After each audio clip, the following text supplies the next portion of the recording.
हमारी पृथ्वी से हजारों प्रकाश वर्ष दूर एक अनोखा ग्रह है जहां जीवन के लिए अनुकूल परिस्थितियां हो सकती हैं। केपलर 69c की ओर आप एक सुनहरे सफर पर निकल रहे हैं जो एक नए ब्रह्मांड में जीवन की खोज की ओर है। इस अद्वितीय यात्रा के दौरान आपको इस ग्रह की क्रिएटिविटी का स्वाद चखने और इसकी रहने योग्य योग्यता की खोज करने का अवसर मिलेगा। यदि आपने यहां जीवन की खोज की तो यह कैसा दिखेगा?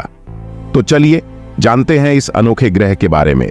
पृथ्वी से लगभग 2400 प्रकाश वर्ष दूर सिग्नस तारामंडल में स्थित केपलर 69c एक रहने लायक ग्रह हो सकता है। इसका आकार पृथ्वी से बड़ा है और यहां जीवन पनपने के लिए एक अच्छा माहौल हो सकता है। हालांकि हम इस ग्रह की स्थिति के बारे में नहीं जानते हैं क्योंकि यह बहुत दूर है और इसका स्वरूप हमें अभी तक नहीं पता है। यदि आप यहां तक पहुंचते हैं तो आपको विश्वासपूर्वक सोचने की आवश्यकता है। क्या यह ग्रह आपके जीवन को नए आयाम और अनुभवों से भर देगा? केपलर 69c की सूचना में हमें इस ग्रह की सतह की स्वरूप, तापमान और वातावरण के बारे में बहुत कम जानकारी है। इसे प्राकृतिक रूप से समझने के लिए हमें इसे और भी गहराई से अध्ययन करना होगा। इस सुपर अर्थ की यात्रा के दौरान आपको ध्यान देने योग्य एक बात है, यह ग्रह बहुत दूर है। हमारे सबसे निकट सितारे से लगभग 600 गुना अधिक दूर है, इसलिए आपको यहां पहुंचने में कई वर्षों की यात्रा करनी होगी।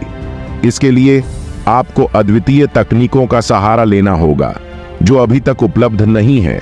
इस यात्रा का सफलतापूर्वक समापन करने के लिए आपको संतुलित और विशेषज्ञ उपकरणों की आवश्यकता है। यह एक महत्वपूर्ण यात्रा होगी जिसमें आप नए दृष्टिकोण प्राप्त करेंगे और भविष्य में मानवता के लिए नए अवसरों की खोज करेंगे। इस अनूठे ग्रह के बारे में सोचने का एक और तरीका है, क्या हम और कहीं भी ऐसे ग्रहों में जीवन की संभावना खोज सकते हैं? क्या हमारी यात्रा से हमें नई जीवन रूपों की खोज में मदद मिलेगी? इस पूरी यात्रा के माध्यम से हमें सृजनात्मकता और नई दुनियाओं के प्रति आत्मविश्वास में वृद्धि हो सकती है। यह दिखाता है कि मानवता का अद्वितीय और साहसी स्वभाव हमें अनगिनत संभावनाओं की ओर प्रवृत्ति कर सकता है। लेकिन केपलर 69c तक पहुंचने के लिए आपको लगभग 240,000 वर्ष लगेंगे। इस यात्रा को संभव बनाने के लिए आपको एक अति उन्नत हाइबरनेशन पॉड की आवश्यकता होगी जो अभी तक अस्तित्व में नहीं है।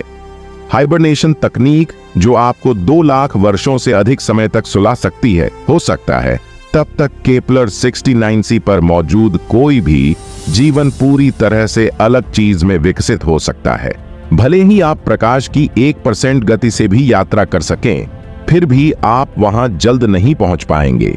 इस गति से आप केवल 13 सेकंड से अधिक समय में पृथ्वी के चारों ओर चक्कर लगा सकते हैं। सोचो, 3 लाख साल पहले मनुष्य ने पत्थर के औजार और भाले बनाना शुरू ही किया था और अब देखो, आकाश गंगा के पार यात्रा कर रहे हैं। ग्रह की अपने तारे से दूरी के आधार पर हम जानते हैं कि केपलर 69c को शुक्र के समान ही सूर्य का प्रकाश प्राप्त होता है और पृथ्वी से अधिक विशाल होने के बावजूद इसका घनत्व अपेक्षाकृत कम है।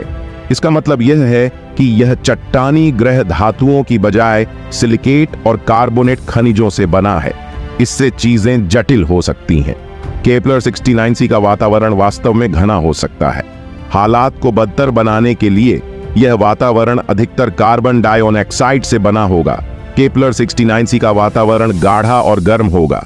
जैसे ही आप अपना हेलमेट उतारेंगे, संभवतः आप तुरंत पिघल जाएंगे और आपका दम घुट जाएगा।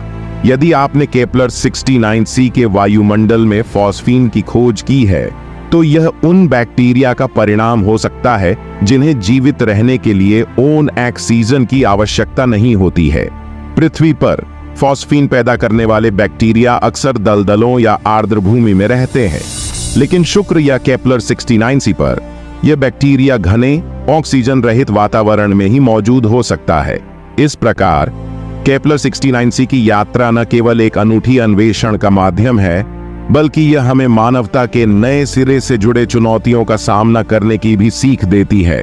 अगर जानकारी पसंद आ रही हो तो वीडियो को लाइक करें और चैनल को सब्सक्राइब करें। दोस्तों, ये जानकारी कैसी लगी कमेंट बॉक्स में जरूर बताएं।